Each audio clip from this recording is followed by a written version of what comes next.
Aleluia. Glória a Deus. Fala pro irmão aí assim, olha para ele e diga assim: você é precioso. Aleluia. Só não é mais raro do que o olho de Ofir. Aleluia. Amém. Dá um beijo aí no vizinho aí por mim, por favor. Glória a Deus. Fala pro vizinho aí assim: você tem oferta e dízimo, entrega, irmão. Não retenha. Aleluia. Eu sei que trouxe a sua oferta ao Senhor. Fique à vontade. Enquanto nós nos organizamos em algo aqui, você fica à vontade para esse momento. Essa semana eu tive uma... Abre um pouquinho mais para mim, um agudo. Aí atrás tá bem? Aí atrás tá bom? É que aqui eu não estou ouvindo direito. Mas tranquilo, qualquer coisa vira um pouquinho só. E essa semana nós tivemos um bate-papo aqui com alguns irmãos. E eu estava falando sobre... Hoje eu não vou me perder não. Não é que eu não me perdi não. Semana passada Jesus não deixou eu falar o que eu queria. Glória a Deus por isso. Mas hoje Ele também tem liberdade de fazer o que Ele quiser. Mas nós estamos falando sobre uma necessidade que nós temos hoje de sermos ministrados por algumas verdades que elas são, de alguma maneira, abandonadas, esquecidas pela falta da prática. Nós estamos aqui nesses anos e eu tenho plena convicção. A gente evangeliza porque o Espírito Santo é evangelista e está dentro de nós. Mas eu tenho certeza do meu papel com a igreja. Nós sabemos qual é o nosso papel da igreja. É trazer de volta ela para o fundamento. Jesus Cristo é o Senhor e centro de todas as coisas. Sempre foi. Eu não consigo me mover, eu não consigo viver e não consigo, quando compartilho com os irmãos, trazer uma outra expectativa, senão confie no que Jesus fez e viva nele e por ele. Não existe uma outra expectativa dentro do meu coração, porque se nós não tivermos esse desejo, se nós não tivermos essa consciência, nós viveremos um tempo, esses tempos que se aproximam da volta de Jesus, vendo aquilo que de mais triste há para que um homem que ama Jesus possa ver: a apostasia das pessoas que nós amamos, a desistência das pessoas que nós amamos. Porque nesses dias são dias de muito engano, são dias, como falamos na semana passada, são os dias onde a maioria, a grande parte da manifestação, segundo a palavra. Então, vou repetir, eu não estou, o que eu falei semana passada, declarando quem são, mas segundo a palavra, nos últimos dias, mais da metade dos que estariam anunciando a palavra estariam anunciando debaixo de um espírito de engano. Porque mais da metade, quando ele diz assim: e muitos falsos mestres estariam no mundo, ele está falando de uma quantidade acima da nossa própria expectativa. Porque a gente hoje, inclusive, tem mania, ou tem sei lá se eu poderia chamar de mania, de olhar para alguém e olhar para o irmão que o culto é diferente do nosso e julgar que aquilo está errado. Ontem nós fomos, eu fui cumprir meu papel de motorista e segurança da minha esposa. Eu levei ela lá para ministrar em Campo Verde. Não sei se é porque eu estou falando Campo Verde 2 vezes hoje. Eu fui levar ela para ministrar em Pochorel. Foi muito bom, foi muito gostoso. E nós estávamos no ambiente da igreja, assim, eu fiquei muito feliz. Porque Pochorel é uma outra realidade, um outro céu, uma outra coisa. Aí você chega lá, uma igreja abençoadíssima, sabe? Que é um povo muito legal, os pastores são abençoados, amamos muito eles. Mas assim, naquela expectativa que nós vamos vivendo e crescendo e observando de como tem que ser, é como se voltassem lá no início da nossa fé e daquelas relações que nós tínhamos com pessoas que elas estão desprovidas de alguns interesses aparentemente ainda. Uma coisa muito tranquila. Irmãos, ontem eu virei quase penteca, porque aí tinha o grupo das irmãs que cantaram não sei o que, e o outro grupo que cantou outro, e tinha tinha irmã do coque, ontem era um negócio muito legal, assim, e eu estava do lado de fora, eu não entrei na reunião das mulheres, né? Eu era só segurança. Eu estava do lado de fora, e bem gostoso, sabe, uma coisa bem fora do nosso padrão, fora da nossa realidade, ou da nossa prática de culto, mas que Deus seja louvado por isso, porque eu pude ver lá ainda que com gente, uma simplicidade no ambiente, que às vezes nós vamos abandonando, sabe, aquela fé simples, Aquela fé muito simples. Aquela fé que não precisa do data show para que eu me sinta moderno. Ainda que tinha data show, irmão. Né? Os irmãos vão ouvir a mensagem, vão dizer que não tinha depois, mas não, os irmãos de lá. Mas um ambiente muito legal. Um ambiente, como eu disse antes, despretensioso. Um ambiente onde o culto das oportunidades correu. E quando a palavra foi liberada, as pessoas estavam sedentas para ouvir o que estava sendo liberado. As pessoas estavam ali assim, nem piscavam. E o culto foi como os nossos, às vezes mais longo, e as pessoas estavam lá observando, recebendo a palavra. Coisas que nesses dias, se não existir uma preparação para que chame atenção, parece que as pessoas não têm mais vontade. E eu fiquei tão feliz com aquilo, e ao mesmo tempo sabendo que na grande maioria de onde nós já passamos ou ouvimos falar, não há mais essa fome. E quando eu dei os exemplos aqui das canções, irmãos, nós temos que nos preparar. Os irmãos não precisam acreditar da forma com que eu acredito, ok? Você não precisa, porque isso nunca deveria ser o motivo das pessoas não andarem junto, não comungarem do Espírito Santo da palavra por causa de umas posições teológicas, a não ser que essas posições sejam heresias. Mas nós hoje temos no nosso espírito uma preparação de que passaremos pela grande tribulação. Nós cremos que passaremos pela grande tribulação. E pastor, e se sair antes? Já disse aqui outras vezes, já foi um brinde. Graças a Deus, eu estou preparado que se ela vir antes, vou chegar lá fortalecido. Mas aqueles que provavelmente não estão na expectativa de passar a tribulação, se tiver que passar, não vão aguentar. Porque são poucas lutas que nós temos visto na vida de algumas pessoas, poucas no sentido daquilo que está por vir. E eu quero que você preste bem atenção, porque eu vou trazer até uma informação. O culto traz revelação, mas também traz informação.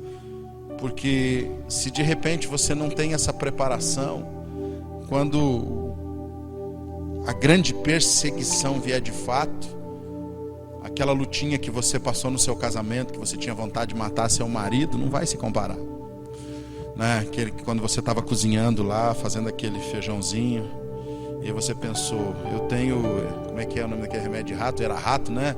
2 bolinhas aqui resolve a minha vida, sabe? Estricnina, não, tem que ser uma coisa mais, morre e fica seco, sabe? Que nem rato, põe lá e fica sequinho. O que houve? Não sei, nem fede depois. Ou o vice-versa, né? O marido, enfim, os filhos, os pais, porque nós somos maus, irmãos. Olha para o seu irmão e diz: você é mau.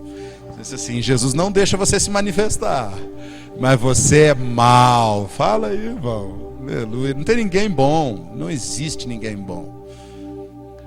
Mas nós fomos agraciados pelo amor de Jesus, e é por isso que nós estamos aqui. Mas nós temos que estar firmados. E quando nós ouvimos a respeito do Evangelho, o Evangelho se apresenta na sua essência, que são boas novas. Olha para o seu irmão e diga assim: boas notícias. Aí de repente você diz: mas como boas notícias, pastor? O senhor está me falando que a grande tribulação eu vou ter que viver. Acabou de falar que eu sou mau e até vontade de matar o cônjuge eu tenho. Isso é boa notícia? É boa notícia que você não está fazendo nada disso, porque Jesus, sendo bom, entrou em você e está transformando você. E vai preparar você para viver toda e qualquer espécie de mal que possa acontecer externamente. Porque a paz que você tem é dentro, não é fora. Você não precisa de nada fora para construir você, porque aquilo que você é construído vem de dentro. Porque o Espírito Santo habita em mim e em você. E é o que nós precisamos. Só que agora vem a parte da informação. Semana passada, 2 semanas que eu queria, e hoje eu botei na frente assim: Jesus, eu vou falar. E aí ele deixou eu falar. Porque desde 1500 aproximadamente, irmão, Satanás vive no ambiente da eternidade. Eu não gosto de pregar sobre Satanás, porque ele não é um nada, então ele não tem importância, não gasto tempo com ele. Mas eu quero dar só um parâmetro para você poder se mover e se estabelecer nesses dias. Olha para o seu vizinho e diga assim: Satanás não tem relógio. Ele não tem. Por isso que ele chega antes no culto e vai depois embora. O que isso, pastor? É Deus que vem? Sim, e você acha que não vem junto? Ele vem, porque ele vai ver se alguém está distraído para poder aproveitar e trocar mensagem. Porque aqueles que estão distraídos normalmente tem uma interferência, uma influência terrível, que saem não compreendendo e recebendo aquilo que o Espírito Santo estava liberando. Por quê? Porque não estavam atentos.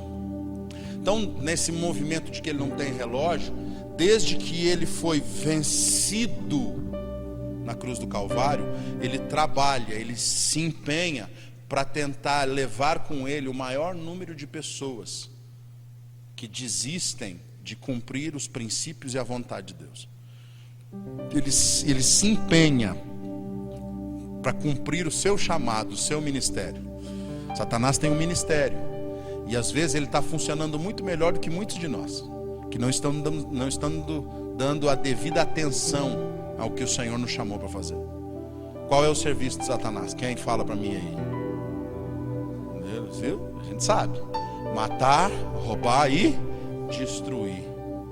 E ele usa mentira, ele usa engano, ele usa todas as ferramentas que estão disponíveis, que ele mesmo criou, para que ele nos tire do propósito. Então, na eternidade em que ele vive, ele vem trabalhando desde o dia, na verdade, que quando ele derrubou Adão e Eva, e ele ouviu o Senhor dizer assim: por mais que você tirou os meus filhos da minha presença, eu vou trazer de volta, porque nascerá de uma mulher alguém que vai pisar na sua cabeça. E daquele dia em diante ele não descansa. Por quê? Porque ele quer fazer com que todos os filhos que nasçam não cumpram a vontade de Deus. Ele quer que as pessoas fiquem distraídas, dispersas, e façam com que aquilo que deveria ser as boas novas, na expectativa da eternidade na presença de Deus, seja dissipado com as preocupações que nós temos no nosso dia a dia. Seja interrompida a nossa caminhada com as muitas atividades, as muitas preocupações, os muitos planejamentos que nós temos na nossa vida. Você precisa planejar a sua vida. Com isso eu não estou dizendo que você não tem que ter planos, que você não tem que desenhar, que você que não tem que arquitetar uma vida. Você tem que arquitetar, se preparar e fazer, mas tudo que você precisa, tudo que eu preciso entender que façamos, tem que ser feito para a glória dele. 1 Coríntios 10:31 diz o quê? Vamos lá, eu esqueço de vez em quando de fazer essas perguntinhas. O que, pastor? Não sei, está na Bíblia, eu sei. O que está escrito lá? Em 1 Coríntios 10:31.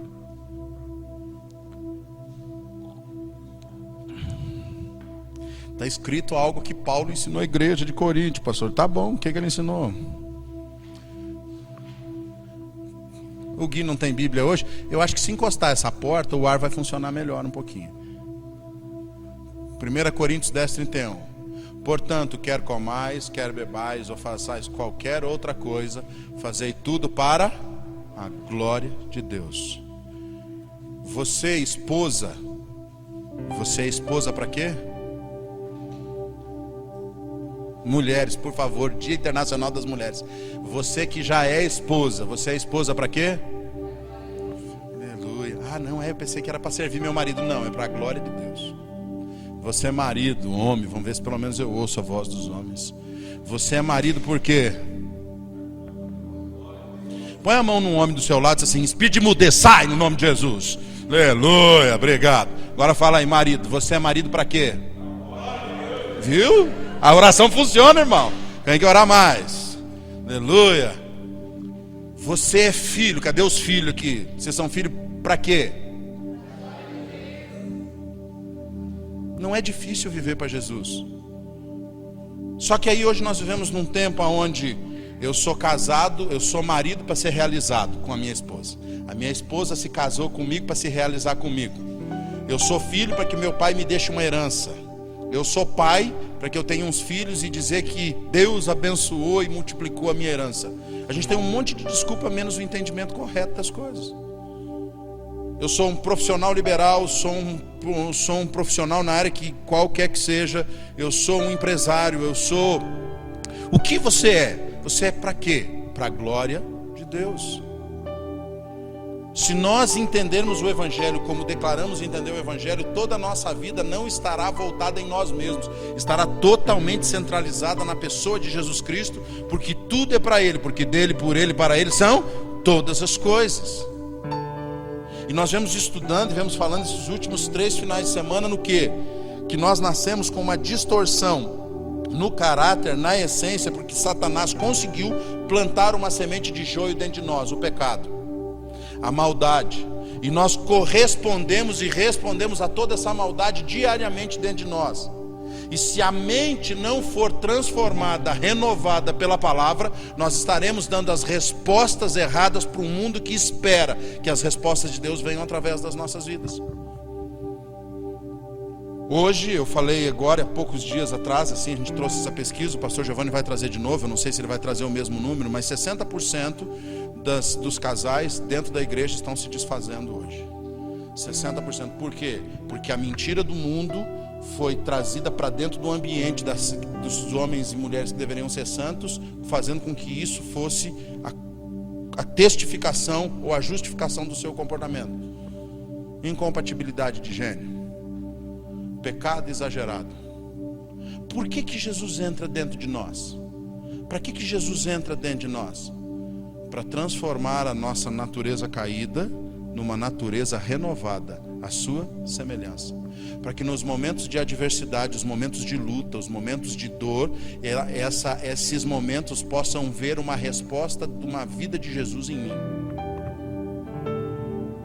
Quando um momento de dificuldade, de uma escassez, de uma tribulação, de uma falta, ou qual seja a dificuldade que alguém está passando, nós possamos responder por aquele que vive dentro de nós, não por aquilo que nós sentimos através das nossas próprias vidas. Ontem nós conversávamos lá em Pochorel, nós sentados lá, e aí foi me feito uma pergunta, né? Essa pergunta está muito frequente nesse tempo, né? A pastora deu uma pancada ontem lá, foi atordoada a palavra ontem lá. Que os irmãos, os depressivos procuraram querendo uma palavra, essa semana tem que ir de novo, e uma coisa. E aí nós lá no ambiente, numa conversa com alguns irmãos, perguntaram: pastor, então nos dá uma palavra, por exemplo, sobre o divórcio. A pastora falou, e aí ela falou, não, perguntaram para ela escapou e jogou em mim, né, daquilo que ela tinha falado. Quando que o divórcio é aceitável segundo a palavra de Deus? Sempre. Nunca. Depende de como você se relaciona com Deus. Depende de como você vê Deus. De como você quer se relacionar com Deus. Sempre, quando você olhar para dentro de você e dizer, preciso me satisfazer. Nunca, quando você olhar para você e diz, Cristo habita em mim, a vida dele me é suficiente, eu vou fazer a vontade dele. E fazer a vontade dele não é se martirizar, não é se autoflagelar.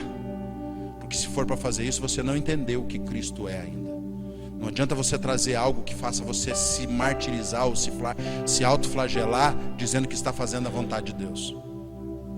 É algo que você se move com entendimento. E aí, respondendo a pergunta, quando que se pode, segundo a Bíblia, divorciar ou separar ou conservar isso?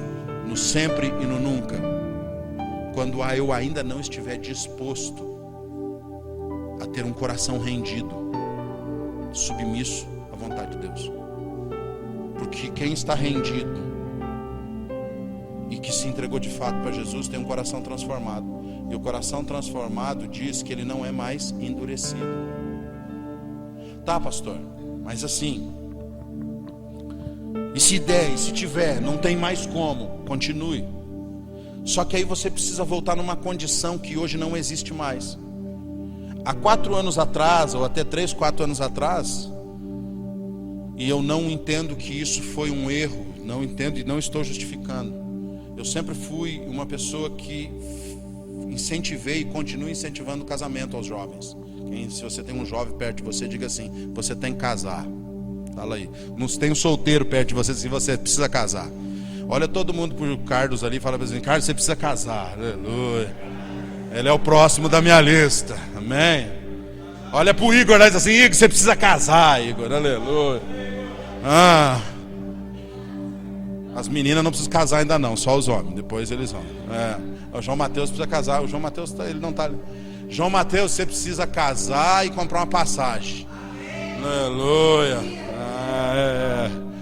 Então assim, Porque eu não vou criar na minha casa, não. Você se vira, vai morar um palmo no mapa. Eu já estou mais ou menos calculando onde é que dá meu palmo, assim. Então, e eu amo meu filho. Mas eu preciso encontrar ele no céu. Enfim, como que hoje eu estou até conversando com os jovens aqui, que eles precisam estar se preparando para casar. Eles precisam se preparar para casar. Nós temos uma geração de pessoas tão indispostas no casamento. Qualquer lutinha, aqui nós estamos passando aqui há poucos dias, eu vou falar no áudio, tomara que ouça. Esses tempos estava aqui um casal vindo aqui na igreja, decidiu vir congregar aqui, e estava congregando e tá, e pastor, é de Deus e não sei o que. Um mês e pouco depois foram lá em casa, pastor, nós está querendo matar um outro. Eu disse, que legal. E aí, como é que eu faço? Resiste à tentação, que o diabo vai fugir. Resiste aí tá. E sim, aconselhamos um, aconselhamos o outro, aconselhamos um, e disse, vamos conversar junto, e não quiseram conversar junto. Passou uns dias, mandou uma mensagem, pastor, é o seguinte, o negócio está feio, não quero mais. 5 meses de casado, irmão, 5 meses de casado. Diz assim, não aguento mais. Eu pensei que essa luta ia acontecer daqui a 15 anos. Eu disse, daqui a 15 anos ela é maior, irmão, aguenta aí. Firma o golpe. 15 anos a gente tem mais força nas pernas. Mas fica melhor, porque a gente está mais forte. Eu disse assim, você vai desistir? Vou desistir, não quero mais não. Não é o homem da minha vida, não é a mulher da minha vida. Aí eu perguntei, minha primeira pergunta, você sim orou? Você orou para casar? Pastor, fiz uma campanha. Eu disse, quantos dias? 7. E o que Deus falou? Não sei. Eu disse, como não sabe? Você orou, fez uma campanha, e agora você não sabe o que Deus falou? E por que você casou? Não, é porque... Então, você fez um voto, você fez um comprometimento. E agora? E agora? Eu posso até falar do divórcio, porque há vida depois do divórcio. Mas por que você fez isso? Não, pastor, é porque eu acho que eu estava enganado. Eu disse assim, bom, é o seguinte, irmão, deixa eu falar uma coisa para você. Não fui eu que casei você, não tem nada que ver com você. Você se vira com esse problema para lá. Você chegou atrasado aqui. Se você tivesse chegado antes, eu não tinha deixado nem você casar. Porque você vem me dizer que os seus horários 7 dias e que não ouviu Deus e casou, se vira, não tem nada que ver. Volta para o pastor que você estava. Esse BO não é meu. O BO é daqueles que estão há mais tempo comigo. Esse eu entro no meio, a gente dá uma luva de boxe, tira as facas, porque não dá para deixar de ter o atritinho, né? Só tira a faca para não machucar. E a gente fica olhando a indisposição do coração das pessoas. Ninguém paga um preço suficiente em Deus para manter as coisas funcionando segundo o propósito eterno de Deus. Tá, pastor, eu venci para divorciar? Pode. Pelo quê? Por causa da porneia. O que é porneia? Imoralidade sexual. Pode separar por isso? Pode. Total liberdade o Senhor deu. Mas por quê? Porque normalmente quem se envolve com porneia, ou que se envolve com a prostituição, com a imoralidade sexual, é alguém que não está se relacionando com o próprio Deus. E essa pessoa precisa se encontrar com Deus. E ela se encontrando com Deus, ela também vai receber o perdão pela sua prática da imoralidade. Só que aí cabe ao cônjuge que foi ferido estar pronto em Deus para poder ajudar a pessoa a voltar para Jesus, ou estar em Jesus, ou conhecer Jesus. Só que nós vivemos num tempo onde ninguém está disposto a pagar o preço por mais ninguém. Ninguém quer mais orar por ninguém. Nessa semana, quantas horas você gastou orando por alguém? Pastor, gastei 2 horas. Orando por quem? Por mim mesmo. Você não conheceu o Evangelho. A única oração que Jesus fazia em relação a Ele mesmo era qual? Me ajuda a fazer o que eu preciso fazer para os meus irmãos cumprir a tua vontade. Porque a minha comida é fazer a vontade do meu Pai que está no céu. Então quando ele ia para a presença de Deus se alimentar, era para fazer o quê? Para descobrir o que Deus queria que fosse feito. Porque Jesus só fazia aquilo que ele via o Pai fazer. Ele só falava o que ouvia o Pai falar. E toda a correspondência de Jesus ao céu era o quê? Servir aos outros e ter uma vida santificada. Aí nós lemos o texto. Nele nós existimos, nos movemos. E aí hoje nós não conseguimos mais ver uma realidade dessa, porque ninguém está disposto a entender que as boas novas não é o que acontece daqui para fora, é o que acontece de lá para dentro. É o que ele está mudando aqui dentro. Em 1500 e alguma coisinha, aquele camarada com o próprio nome chamado Maquiavel, escreveu algo e criou uma teoria que a ciência descobriu hoje, isso num fundo biológico, que chama o cérebro reptiliano. E a psicologia traz uma nomenclatura dizendo a síndrome reptiliana, aonde toda a manifestação estrutural do convívio humano está fundamentada nela. Por quê? Porque, como eu estava dizendo, Satanás não tem relógio. Então ele vem construindo uma maneira de estabelecer na nossa mente uma forma de não crermos mais naquilo que é boas novas. Pastor, o que é então cérebro reptiliano ou síndrome reptiliana? Na medicina e na ciência hoje comprova que embaixo do córtex tem uma glândula, que é uma glândula que estimula e desenvolve os sentimentos para continuação da vida, para preservação da vida. E Maquiavel, em 1530, e lá vai fumaça, ele escreveu alguma coisa dizendo assim, que se fosse estimulado, eu posso ler até aqui o material que eu tenho, mas que se fosse estimulado o medo das pessoas, seria muito mais fácil de manipulá-las. Então hoje nós olhamos, por exemplo, nós assistimos um jornal, uma mídia, um telejornal, quantos por cento nós podemos separar de boas notícias para as más notícias? Eu não sei se dá 90%, 10% de boa notícia, dá? Não, acho que não dá, né? Matou, morreu, vai morrer, não morreu, escapou do tiro, mas o tiro de amanhã pega. Tem jornal que você lê, eu me lembro de uma época que eu morei em Brasília, em 91, 92, eu morei em Brasília e tinha um jornal, tem até hoje, chamado Correio Brasiliense, não sei se alguém já viu esse jornal, e naquela época, em 91, quando eu morei lá, você pegava o Correio Brasiliense, se você torcesse, o pessoal dizia que se você torcesse, escorria sangue. Da primeira capa à última, tinha gente morta assim, degolado, faltando braço, acidente, não sei do que, era tanta morte que tinha. Hoje não é diferente. Por quê? Porque o quanto mais eles estimularem as pessoas a terem medo, menos elas crerão naquilo que espera segundo a promessa de Deus. Porque nós não conseguimos mais acreditar. Você já viu? Nós estávamos em Barra do Garças, lá que nós fomos com os irmãos, passando na rua, as pessoas tudo assistindo. O quê? Um cara foi assaltar, um policial apareceu, deu um tiro, matou um, acertou o outro e correu. Estava todo mundo lá olhando. Né? Está roubando muito, mas tem que matar mesmo, né? Esses delinquentes tem que matar mesmo, pastor. O senhor é a favor? Eu sou a favor da justiça, mas da morte não. Ainda que algumas mortes são inevitáveis.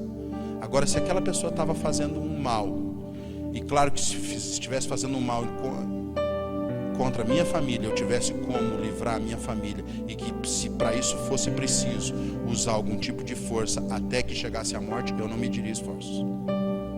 Porque para proteger a sua família, você tem que usar da sua capacidade, força e as ferramentas que o Senhor te colocar na mão.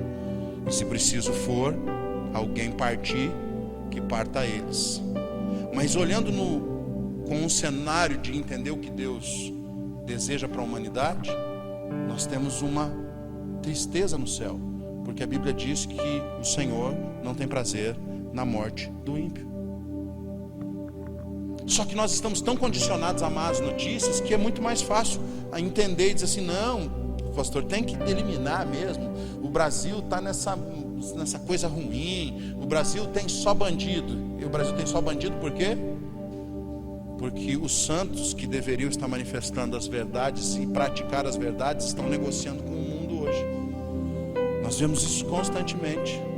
E o texto que diz que nós existimos e nos movemos nele passa a ser algo poético, como o próprio texto diz, e não vívido, não uma prática constante. Nós estamos mais romantizados com o Evangelho do que envolvidos com ele. Nós estamos romantizando a possibilidade de andarmos nas ruas feitas de ouro, né, das casas de cristais, que o dia a dia não é de viver as boas novas em momentos de dificuldade. Essa síndrome e esse cérebro descoberto pela ciência, mas estimulado por Satanás há 500 anos atrás, ele faz com que as pessoas trabalhem para uma única coisa, que essa própria glândula abaixo do córtex produz: um sentimento de autoproteção. E aí nós podemos viver nesse convívio social, num casamento. Não está me agradando, preciso me proteger. Então eu elimino. No trabalho, hoje eu estava assistindo uma coisa e eu fico olhando as pessoas dizendo a respeito, por exemplo, do trabalho. Ah, pastor, eu trabalho num ambiente muito ruim. Todos os meus patrões, todas as pessoas que estão sobre a minha vida são muito difíceis. E você é fácil? Porque se você é fácil, seu patrão pode ser o pior que for. Aquele que está dentro de você é maior do que aquele que habita nele. Então aquilo que está em você precisa ser transferido para ele. Só que aí a gente fica, não, mas é o Satanás. Tá, e esse Satanás, ele fez musculação aonde que ele é mais forte do que Jesus?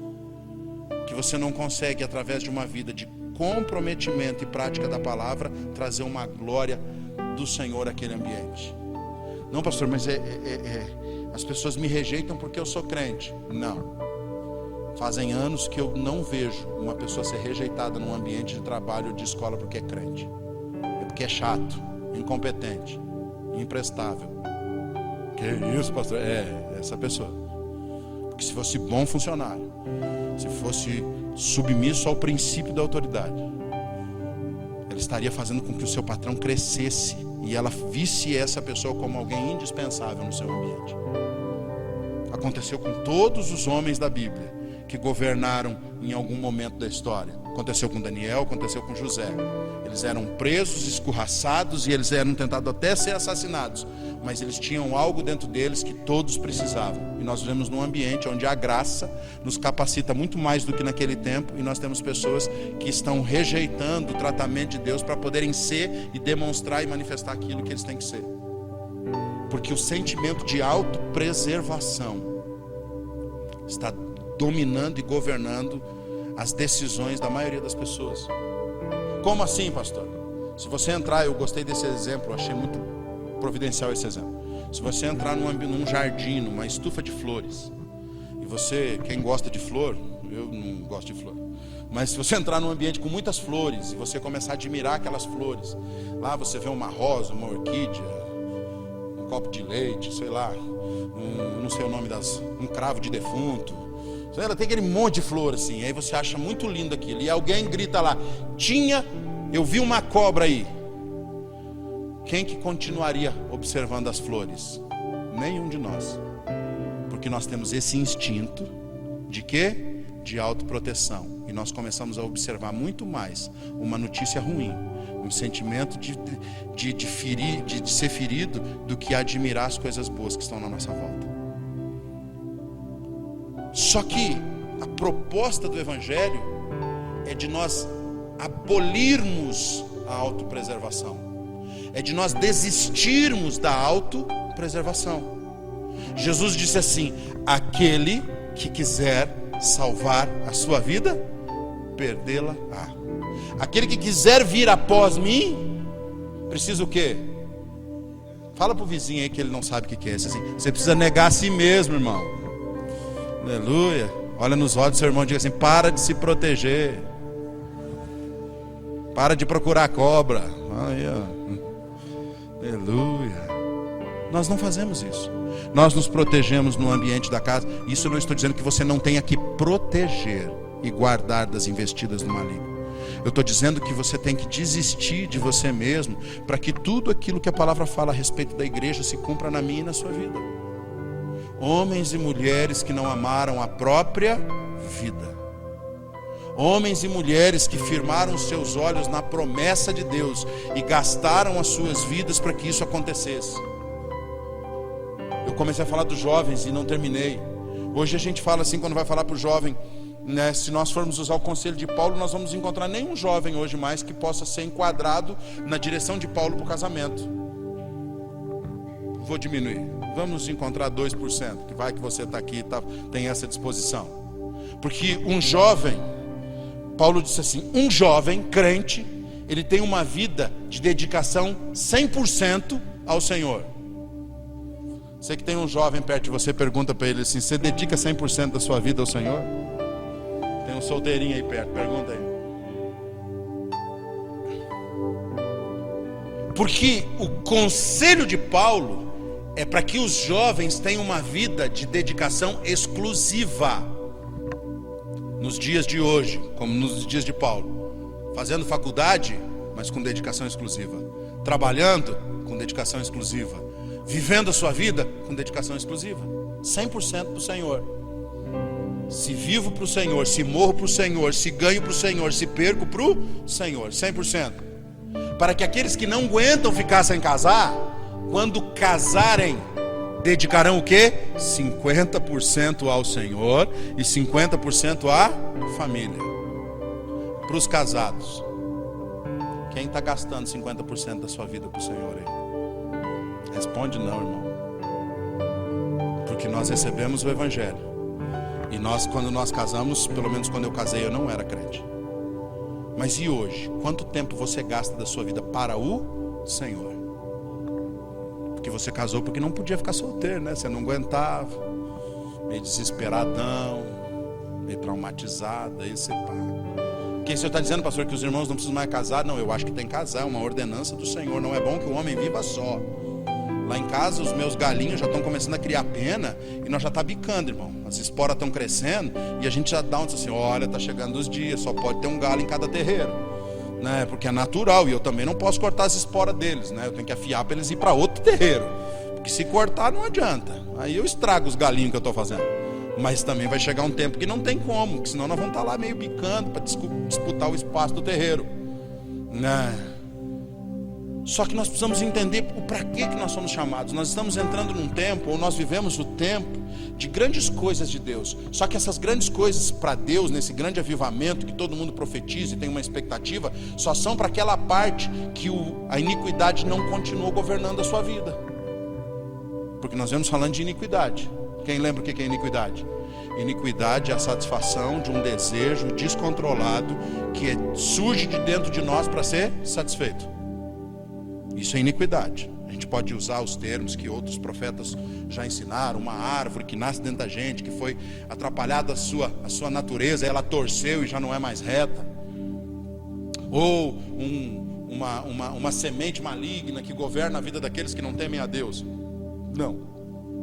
Foi estimulada por um desejo. Satanás estimulou por um desejo. Eva olhou a árvore e viu que era boa aos olhos, agradável ao paladar e boa para dar entendimento. Preciso disso. Satanás só estimulou e disse assim, você precisa disso mesmo. E ele conseguiu trazer uma das coisas mais... Estou controlando algumas palavras, irmão, que está sendo gravado, né? Mais bobas, que todo ser humano tem caído na mesma armadilha. Confundir a identidade de Adão e Eva. Porque ele disse assim, quando vocês comerem, vocês serão igual a Deus. Eles já não eram igual a Deus. Como é que eles caíram no conto do vigário? Se você comer, você vai ser igual a Deus. Você não morre não, você vai saber tudo como Deus sabe, você não vai morrer. Eles só esqueceram de que Deus já tinha avisado que eles se comessem, morreriam. Satanás conseguiu mentir para distorcer a convicção da identidade daquelas pessoas. Como faz hoje o mesmo. Satanás não mudou, irmãos. Ele continua com a mesma estratégia. Ele só modernizou. Ele só botou uns enfeitinhos, botou umas máquinas de fumaça, umas luzinhas que piscam. A gente faz algumas coisas mais modernas, mas ele continua com as mesmas estratégias, os mesmos enganos e mentiras, tentando confundir as identidades. E aí a iniquidade vem sendo despertada cada dia mais dentro do ambiente da igreja. Irmãos, eu acredito que a palavra de Deus é poderosa. E como ela diz a respeito de si, é eficaz. Ela é mais cortante que uma espada de 2 gumes. E essa é a palavra que me salva, é a palavra que me transforma. Só que essa palavra não foi escrita para ímpio. Essa palavra foi escrita para crente. Essa palavra foi escrita para quem acredita no Deus que a escreveu. É por isso que normalmente quando nós vamos evangelizar, faz muitos anos que eu não levo uma Bíblia para evangelizar. Porque não adianta eu chegar para alguém que não crê e dizer, está escrito na Bíblia, se ela não conseguir ler em mim aquilo que eu disse que é verdade. Então, às vezes, não rejeitando, porque eu sei que muita gente é salva, não adianta eu ir para uma esquina, botar uma caixinha, subir em cima e ficar gritando, Deus está vendo e vai matar os desgraçados. Não adianta eu ficar aí clamando lá na esquina, porque as pessoas não entendem isso como verdade. A gente só entende que Ele está vindo porque essa palavra entrou dentro de nós e tornou-se vida. Senão nós não entenderíamos essa mensagem. Só que agora nós vivemos uma repetição do jardim do Éden. Não permitir que a palavra viva de Deus nos governe e controle as nossas expectativas e desejos. A palavra não controla mais. É por isso que a iniquidade aumenta. O desejo de autossatisfação, o desejo de autossuprimento, o desejo de realização própria. Aonde está o pecado, pastor? Quando toda a sua realização, quando toda a sua busca não é para a glória de Deus. Enquanto tudo aquilo que você fizer não for para a glória de Deus, você está vivendo segundo uma iniquidade da sua natureza caída, e não segundo um DNA transformado pelo céu, que te torna semelhante a Jesus. Porque quando você se torna semelhante a Jesus, toda a sua volta a um governo, através de uma palavra que o Senhor deu. Agora, se naquele ambiente, não, pastor, mas o senhor pode ver, no meu ambiente, todo mundo sabe que eu sou crente. No meu ambiente, as pessoas, quando se aproximam de mim, sabem que eu sou crente. Mas quando elas se relacionam com você, elas reconhecem o Cristo dentro de você, ou conhecem uma pessoa com um monte de dogmas, um monte de doutrina, um monte de pensamento, que na verdade, no estilo da minha e da sua vida, não são testificados no dia a dia. Porque se não é testificado, porque a gente até consegue disfarçar bem, irmãos. Pensa num negócio legal. Eu ouvi uma pessoa pedindo uma oração hoje. Olha, pastor, uma pessoa pedindo uma oração e dizia assim: olha, eu sou crente há muito tempo, eu sou revestida com o poder de Deus, eu tenho consciência e um chamado, mas tem alguma coisa que está me travando. E aí na conversa, a pessoa estimulando a conversa, daqui a pouco ele disse assim: mas você tem algo que está dentro de você que está te atrapalhando, não é externo, não, eu preciso que o senhor ore por mim, porque tem algo fora atrapalhando. E a pessoa que conversava com ela disse: não é fora, é dentro. É você que criou uma barreira com alguém e não está conseguindo viver aquilo que você diz que acredita. Porque quando nós vivemos aquilo que nós dizemos que acreditamos, não há nada que nos impeça em avançar. Não existe homem que nos impeça, não existe palavra que nos impeça, porque existe uma palavra dentro de mim que me motiva a caminhar segundo o propósito, mas debaixo de um princípio. Porque Deus não quebra princípios. O Senhor não quebra princípios. Se nós não entendermos isso, nós estaremos sempre negociando com Deus. Eu disse que nessa semana conversei com alguns irmãos, e uma das coisas que nós precisamos, e eu quero que você me ajude a orar nesses dias, que os nossos corações sejam revestidos de novo pela graça e o amor de Deus, para entender o propósito. Por quê, pastor? Porque muitos de nós nos permitimos entrar debaixo de um jugo, ainda que não pesado, mas um jugo de viver o evangelho da necessidade, e não o evangelho das boas novas pela generosidade que o Senhor é em nós e através de nós. Nós vivemos debaixo de uma necessidade.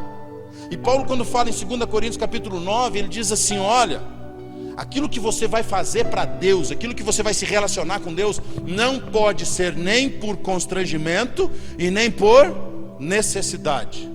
Tudo que nós vamos fazer para Deus tem que ser por qual motivo? O que está escrito lá? Por? Ajuda aí, irmão, fala alto aí. Você esqueceu, é? Aquele que contribui, ou por amor, dependendo da tradução. Não contribua por constrangimento e nem por necessidade. O que é contribuir? Se doar, se oferecer, se entregar. Você já viu como nós fizemos de Deus e da casa de Deus um lugar de pagamento de imposto? E aí tem gente, e eu entendo isso com quem tem o coração reto, e eu não tenho como saber quem tem o coração reto e quem não tem. Mas eu já vi pessoas serem tão certas, entre aspas, que quando elas vão contribuir segundo o princípio que virou uma lei no coração dela, ela consegue separar até as moedas exatas, porque diz que Deus é exato e Ele precisa ser exato no seu cumprimento de princípio. Ah, pastor, eu ganhei essa semana R$349,50. Então eu trouxe a minha dedicação de R$34,95. Eu trouxe as moedinhas contadas. Por quê? Porque eu estou sendo só constrangido para praticar uma coisa, e não convencido de que não é o valor e sim a minha disponibilidade de participar daquilo que Deus nos chamou para fazer. E aí a gente começa a botar pesos, medidas, condições. Não, se for assim, se entender assim. Eu falei para os irmãos que nós vivemos aqui, nós temos 13 anos de primavera. Vai fazer agora, que dia que é hoje? Não, é em maio. Não é maio ainda. Em maio, dia 10 de maio, completa 13 anos que nós começamos o trabalho da igreja na cidade. Vai fazer 13 anos. 13 anos é o número da sorte, irmão. Dá para jogar no bicho, né? 13, perfeição. Se você acha que era de azar, não é, né? Aí você vai lá, 13 anos. Nesses 13 anos, pelo menos 10, nós trabalhamos diretamente com moradores de rua e pessoas com problema de dependência. Ou era indo na rua. Quantas vezes os irmãos iam para a rua, prenderam, iam para a rua, juntava aquele monte de morador de rua e levava para o culto. Aí tinha uma ala na igreja que era só deles. Lá no Castelândia, sentava 11, 12, 15. Eles diminuíram, e aí a partir daí nós abrimos a casa de Boaz. Um dia, os irmãos aqui a maioria já sabem, mas alguns nunca ouviram. Chegou, sentou 11, esse dia eu lembrei. Judas não estava no meio dele, só tinha os 11. Os 11 moradores de rua, estava tudo sentado assim, irmãos, e eles vêm com perfume, agradável demais. E aí eu gosto, desde aquela época eu já pedia para abraçar. Hoje está melhor de abraçar, né? Não tem tanto fedorento aqui.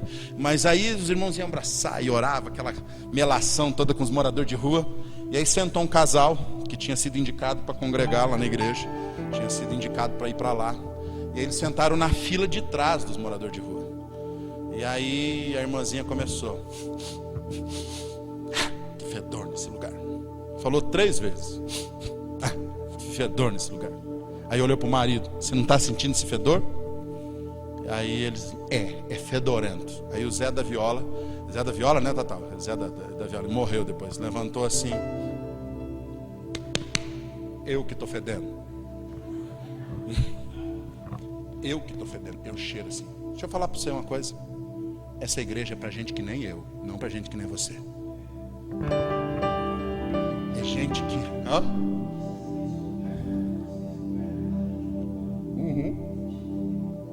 E aí levantou: tchau, pastor, outro dia eu volto.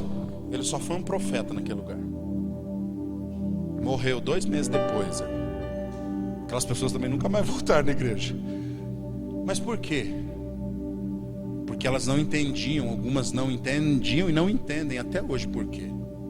Só que aí nós nos movíamos.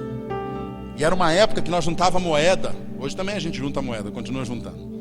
Agora tem moeda de R$1. Aquela época era só de 25 centavos, né? Aí nós juntávamos as moedas e gritava assim: tem que fazer a janta para comer com os moradores de rua. Era um levando um extrato de tomate, o outro levava um pedaço de carne, o outro pegava um pouco de arroz, o sal da casa do outro, fazia. Iam fazer o quê? Qual era a instrução? Aqui tem alguns irmãos que participaram daquela época. Não era para dar comida para eles, era para comer com eles. Eu sentei com eles algumas vezes, porque nós fazíamos isso na Barra. Então, mas os meninos iam para lá, eu ia muito pouco, mas eles iam domingo, mas alguns domingos eu fui. Aí levava lá aquele panelão de arroz com carne, um negócio de suco. Nós tínhamos pratos de plástico, aquele que nós ganhamos de uma escola, aqueles pratinhos que nunca limpa direito, aqueles negocinhos de riscar de garfo, né? Nós tínhamos aqueles copinhos de plástico, sentava com eles, vamos orar, orava, comia todo mundo junto no meio da praça. E havia um esforço contínuo para que aquilo continuasse. Aí nós entendemos que a casa de Boaz precisava ser aberta, porque nós cansamos de ouvir.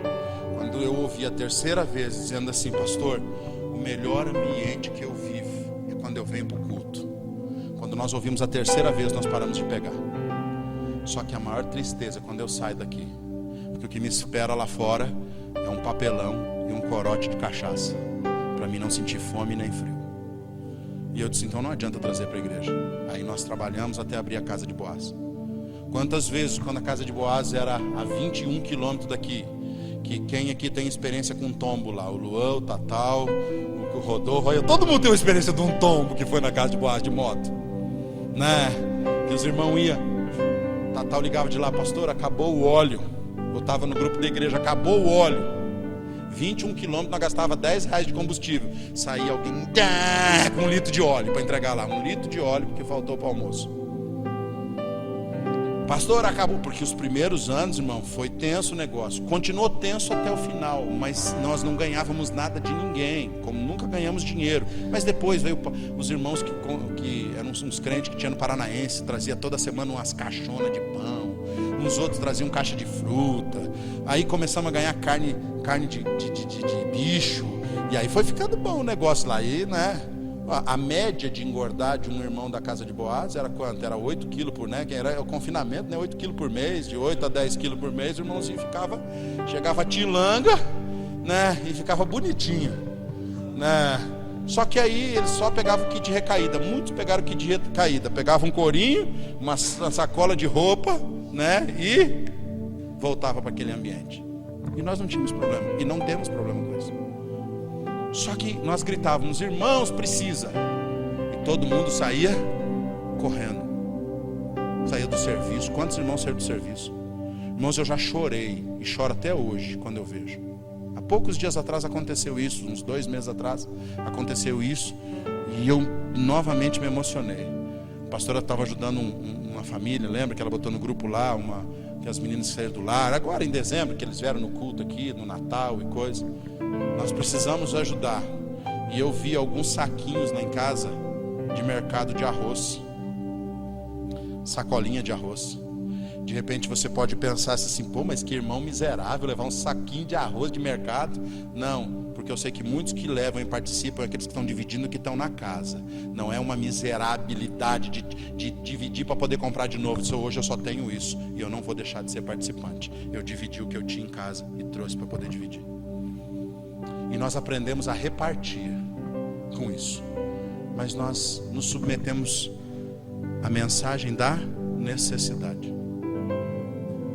Nós só nos movemos por necessidade. A espontaneidade e generosidade foi guardada numa gaveta. E a minha oração é que nesses dias a generosidade volte aos nossos corações, para que nós não nos movamos segundo uma necessidade e um constrangimento, mas por amor. Que a gente saiba o que está fazendo, para que a gente entenda que existe uma lei espiritual para que algumas coisas se tornem permanentes na nossa vida. A generosidade vem sobre alguém que entende o propósito da sua vida em Cristo Jesus, e por ter um Deus generoso passa a ser generoso. Não se mede mais esforços, não se faz mais conta, se ouve a voz de Deus. Irmãos, eu sou apaixonado por Jesus. Quantas vezes eu fui para o meu quarto e orei: o Senhor sabe todas as coisas. E alguém me ligar, muitas vezes de fora, nesses últimos 2 anos, me ligar de fora: pastor, eu estava aqui, não sei, alguma coisa me incomodou, estou ligando para o senhor, eu não sei porque que eu tenho que fazer tal coisa. Eu disse: irmão, é de Deus que você tem que fazer. Eu estava orando. Mas não precisa nem contar, porque alguém que tem um coração generoso está sensível a ouvir o que Deus está falando. Ele não negocia com Deus, ele só ouve e diz assim: eis-me aqui, Senhor, usa-me a mim, estou disponível. Porque num tempo e numa palavra que nós temos para a igreja brasileira e para a nossa igreja local, ela só pode se cumprir se nós tivermos ouvidos para ouvir e coração disposto a obedecer. Então, nesses dias, que possamos, na nossa transformação de DNA, entender que o DNA do céu é de generosidade, não de necessidade. Jesus não veio salvar um povo por necessidade, ele veio salvar um povo por amor. É por isso que ele se entregou, é por isso que ele se doou, é por isso que ele se ofertou por amor a mim e a você. E quando eu falo de generosidade, queridos, eu não falo só de dinheiro, não. Ainda que o dinheiro testifique a generosidade da igreja. Por quê? Porque é o dinheiro que governa a igreja que deixa de seguir a Cristo. É Mamon que domina os sentimentos e as expectativas de uma pessoa que deixa de ouvir a Jesus. Porque aí pessoas valem menos do que coisas. E aí, quando você menos espera, algo começa a ser colocado no coração, aonde você já não está mais disponível. Nós não estamos mais disponíveis de fazer alguém crescer, nós estamos disponível de fazer alguém nos fazer crescer. Isso Mamon tomou o nosso coração. Então isso fala, mas também fala de se doar, dos solteiros que têm uma vida 100% dedicada, dos casados que têm uma vida 50% dedicada. Não, pastor, mas eu cuido da minha família. Como que você cuida da sua família sem cuidar da sua relação com Jesus? Quanto tempo você gasta orando? Quanto tempo você gasta meditando a palavra? Quanto tempo você gasta servindo? Quanto tempo você gasta anunciando? Quanto tempo você gasta testemunhando de Jesus? Ah, pastor, o meu dia tem 24 horas, eu tenho dormido aí por volta de 8 horas por dia, que eu ouvi o médico lá que nós estamos ouvindo, como é que é o nome dele? O Lair Ribeiro, diz que tem que dormir 8 horas por dia, então eu durmo 8 horas por dia, então tiro os 8, fica 16, trabalho 8, tenho 8, 4 da minha família, com 2 que eu aproveitei do meu trabalho para testemunhar sem roubar meu patrão, e aproveitei das 8 horas de sono para 4 ficar sonhando com Jesus. Porque ele diz que para os seus filhos ele dá enquanto dorme. Então 4 horas de sonho com ele, as outras 4 horas eu sonho comigo mesmo. Cadê a nossa vida? Cadê a nossa transformação? Cadê o nele existimos? Cadê o nele nós nos movemos? Cadê o nele nós vivemos? E aí chegam dias como esse, nós só esperamos que Deus supra as nossas expectativas. Ninguém está preocupado. Você já viu? Eu disse que aqui na igreja em janeiro eu disse que parte de toda oferta que entra aqui no gasofilácio é dado hoje para 4, agora 5 missionários. Nós investimos porque nós precisamos ir lá botar uma pedra fundamental nos Estados Unidos, numa pessoa nos Estados Unidos, 2 pessoas no continente africano, uma no continente asiático e uma no continente da América. Nós investimos no pastor Éder, investimos na pastora Marli, no pastor Osnei, no pastor Silvio e no pastor Ney. 5 pessoas que são missionários, cumprindo um propósito. E como nós não estamos indo, parte do dinheiro que entra aqui. Eu disse assim, olha, e quem quiser fazer uma oferta para eles, eu ia botar o gasofilácio. Nós não colocamos ainda, né, Gui? O gasofilácio aqui que era para ter isso. Mas isso não impede de você dizer, pastor, eu separei, vou ser bem medíocre, 20 esse mês, para o Senhor mandar para as missões lá que nós estamos investindo. Nós não fazemos isso. Por quê? Porque ainda não fomos estimulados na nossa necessidade.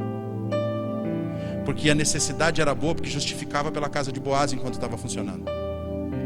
Então, enquanto ela funcionava, não, tem os nossos irmãozinhos noiadinhos lá, nós precisamos ajudar eles. Leva um pacote de arroz, leva 1 quilo de carne, leva 1 litro de óleo. Quantos churrascos nós comemos junto para poder mostrar a nossa bondade, o nosso bom coração. Nas terças-feiras que os homens se reuniam na casa de Boaz, todo mundo levando lá a carne, assava, servia. E os nossos almoços de dia de ceia, lembra? As irmãs fazendo pudim. Vamos levar para nossa casa de apoio, fazendo bolo. Depois que a casa de Boaz parou com a sua atividade, quantas vezes você fez bolo para trazer para os irmãos comer? Ah, pastor, mas aqui na igreja todo mundo sabe fazer bolo. Para que eu vou levar bolo para esses irmãos? Estão tudo engordando, velho. Fazer bolo para eles para quê? Cadê a sua generosidade? Cadê a sua disposição? Cadê a nossa natureza transformada? Cadê aquela disposição de ser tão íntegro com a palavra? E parar de viver segundo uma expectativa, até mesmo espiritual e biológica, de que eu não posso mais me mover para que não saia algo do controle da minha vida e eu venha padecer algum tipo de prejuízo. Quantos de nós deixamos de viver desse jeito? Todos os dias, essa semana eu testemunhei 2 vezes. Toda vez que eu me lembro, 2 vezes até para 2 pastores, eu me lembro da mensagem do pastor Paulo Júnior, naquela última vez que ele veio aqui no encontro, que ele estava lá e ele disse assim, irmãos, vocês não entenderam o evangelho ainda. Quando você entende o evangelho, a primeira coisa que você entende é você se disponibilizar para ser enganado por alguém. Ele disse assim, eu moro lá em Goiânia, na rua tal, no endereço tal, se você deseja enganar alguém e não está encontrando aqui, vai lá e me engana, porque eu estou fácil de ser enganado, porque eu fui chamado por Deus para confiar em todos, não esperar nada de ninguém e esperar daquilo que Ele vai construir e manifestar através de mim. Pronto. Pastor, mas como assim? Ser enganado? Sim, ser enganado. Conscientemente sendo enganado. Ah, mas a pessoa não presta, não tem problema, mas eu presto. É por isso que famílias não se mantêm, casamentos não se mantêm, é por isso que igrejas não se mantêm, é por isso que nada se mantém de pé. Por quê? Porque a construção não é feita na rocha, é na areia, é nas expectativas de deixar algo pronto para que os outros vejam, e não para fundamentar algo para a eternidade, para que quando esteja pronto, quando a prova vier, ela permaneça de pé naquilo que nós estamos fazendo. Só que a nossa iniquidade, a maldade que opera nos nossos membros, o desejo de ser autossatisfeito, faz com que todo o amor que um dia habitou em mim seja retirado. Porque por aumentar a iniquidade, o amor de quase todos esfriará. Lembra que eu falei que quando fala de falsos profetas, fala de que muitos são mais da metade? Também diz que por aumentar a iniquidade, muitos, mais da metade, vão se desviar. Mais da metade. É mesmo, pastor? Que notícia trágica. Olha, meu cérebro reptiliano gravou essa mensagem que a maioria está desviando, certo? E a boa notícia é que você não desviou ainda, você não grava? Ou você já desviou dentro da igreja? Porque você não desviou, você tem boas novas dentro de você. Porque você persevera. Porque você persevera no propósito que Deus te chamou. E se esforça para não viver uma vida segundo as suas intenções e as suas expectativas, mas uma vida segundo o propósito eterno de Deus. Casado para a glória de Deus, pais para a glória de Deus, filhos para a glória de Deus, empresários, empregados, escravos, servos para a glória de Deus. Essa é a vida da igreja. Não, pastor, tudo errado. Eu ouvi um evangelho que dizia que Deus me livraria das dores. Não. Você ouviu uma distorção do evangelho. Porque o evangelho verdadeiro se baseia no final do Mateus 23, que todo mundo sabe de cor. Lá no finalzinho que diz assim: e quando você andar no vale da sombra da morte, você não precisa temer, porque eu continuo com você. Porque eu sou o seu pastor. E você não precisa temer nada. Você não precisa ter preocupação com nada. Porque mesmo no vale da sombra da morte, eu vou estar com você. Ele não nos livra do vale da sombra da morte. Esqueci o texto de, se alguém lembrar comigo, mas eu acho que é de igreja de Pérgamo, é o Satanás, o trono de Satanás. Eu acho que é de Tiatira, né? De Tiatira, quando ele diz assim: tenho boas coisas a seu respeito, mas deixa eu te avisar uma coisa: vão te perseguir por 10 dias e vão te matar, mas fica firme até a morte, que você vai receber a coroa da vida. Se nós darmos essas mensagens hoje aqui, você vai dizer: não, pastor, isso é uma má notícia. Não, isso é uma boa notícia. Uma boa notícia que diz que depois da morte eu tenho um lugar seguro. Pastor, e o coronavírus? Se ele me chegar, se ele encontrar eu, disse: papai, estou chegando. Que isso, pastor? Ué, não, todo mundo tem um número no céu, no dia da rifa. Você tem que só saber qual que é o seu dia, não precisa preocupar com isso, né? 33, aí é só eu. Agora, nós tivemos uma experiência, eu cheguei a comentar em casa, de um pastor, amigo, conhecido, que estava para morrer, porque ele passou um mal-estar, e no dia que 2 horas depois que ele passou o mal-estar, mandaram uma mensagem dele falando da pessoa, assim, assim, assim, e eu fui orar, e dentro de mim eu fui impelido a não orar para ele ficar vivo. Agora eu posso confessar, já foi. Por quê? Porque às vezes a gente precisa orar, irmãos. A gente não pode se render às enfermidades, aos ataques, mas você tem que orar e perguntar se é de Deus, para que fique vivo. É que nem orar por um missionário perseguido na África.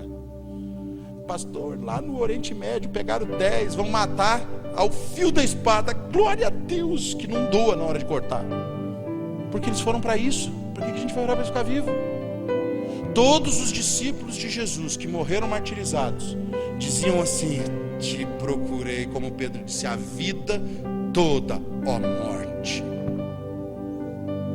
Mas a gente está tão apaixonado pela terra que a gente não quer tirar as raízes de iniquidade que nos conectam com a maldade, que ela é governada. E nós precisamos ser transformados para poder participar do pão e do cálice, discernindo o que é ser igreja. Nós não queremos discernir o que é ser igreja. A gente só quer comer do pãozinho abençoado, do nosso patuá religioso, né? A gente quer comer um pãozinho consagrado, abençoado, que foi ungido. Foi feito com azeite de oliva, irmão, por isso que é gostoso, né? Mas foi ungido aquele pão, aquele suco que é comprado, que não é o suco mais barato, é um caro, porque não é misturado com maçã, porque é de uva pura, né? Tem que ser bem religioso, né? E eu sou meio religioso para essas coisas. Aí, meu Deus, quando eu tomo aquilo, eu me sinto o máximo. E quando você toma isso, o que o seu irmão sente quando ele participa com você da ceia? Porque se você come e bebe sem discernir o corpo, você come e bebe para a sua própria condenação. Quem é o corpo? A igreja. Não, pastor, mas é porque eu menti ontem, então eu preciso pedir perdão para tomar a ceia. Então não tome a ceia, porque você vai mentir amanhã.